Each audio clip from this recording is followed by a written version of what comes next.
So question 9 is from Steve Hatton. The subject is climate emergency policy and it's addressed to Councillor Mark Thompson. Thank you.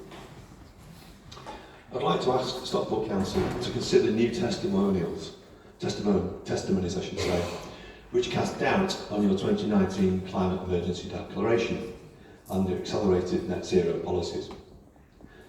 Last October, you were unable to provide me with any scientific study to prove that carbon dioxide greenhouse gas has ever been the major cause of global warming. Since Stockport Council's 2019 declaration, more top scientists have challenged the basis for climate alarmism. Their subsequent ostracisation stops any debate and further fosters a fear of speaking out within the scientific community. This Soviet-style closed discussion negates all your claims of a scientific consensus. Dr. John Clauser, the 2022 Nobel Prize winner for physics, has said the climate change narrative, and I quote, reflects a dangerous corruption of science that threatens the world's economy and the well-being of billions of people. Predictably, his invite to speak to the United Nations IPCC debate on climate modelling was speedily cancelled, and the whole thing largely ignored by the mainstream media. Clauser agrees with climate expert Mototaka Nakamura's observation that by not including cloud formation forcing, the climate models lack any credibility.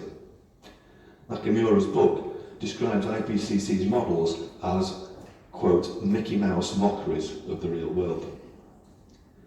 Please, will you have the courage to demand explanations why such esteemed experts disagree entirely with the basis for your key policies at Stockport Council?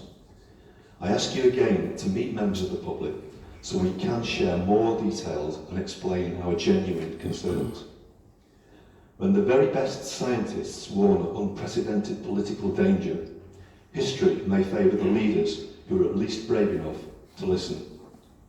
Surely we both have a right and a duty to demand straight answers. Thank you. Thank you for the question. Councillor Mark Thompson. Good evening, Mr Mayor, and thank you, Mr Hatton, for the question.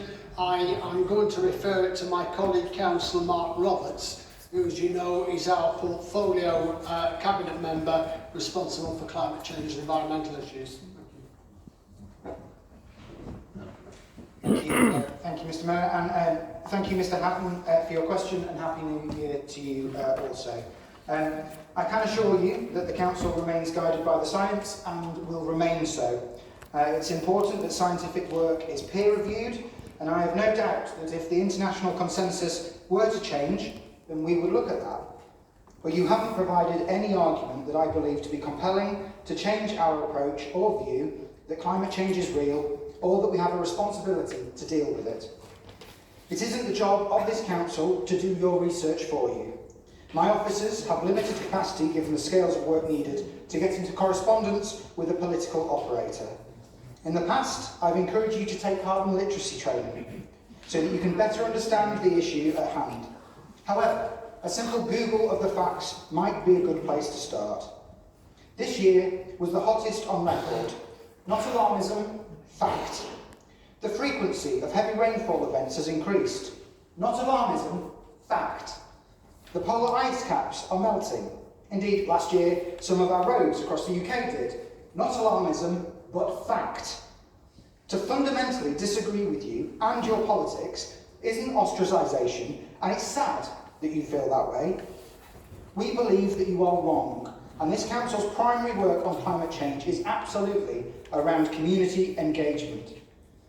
I saw your little video online, and I can assure you, over the years, I've been called much, much worse names, and I'm under no illusion that you seek to intimidate members of this chamber.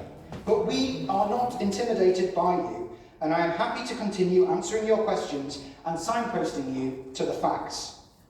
This is a very similar question to previous questions, and as we have previously made very clear, this Council's position is that we do not agree with the information in the question, and we follow the overwhelming view of the scientific community. I can assure you I have given you nothing but straight answers. But to paraphrase you back with my own twist, when the very best scientists warn of unprecedented climate danger, history, I am sure, will favour those leaders who are at least brave enough to listen and act. And thankfully, in this chamber, that is in bucket loads across party. So thank you, Mr. Mayor, and thank you for your question, Mr. Hatton. Objection. Thank you. Thank you. Objection. No, you can't. That concludes public question time. Thank you. Gaslight.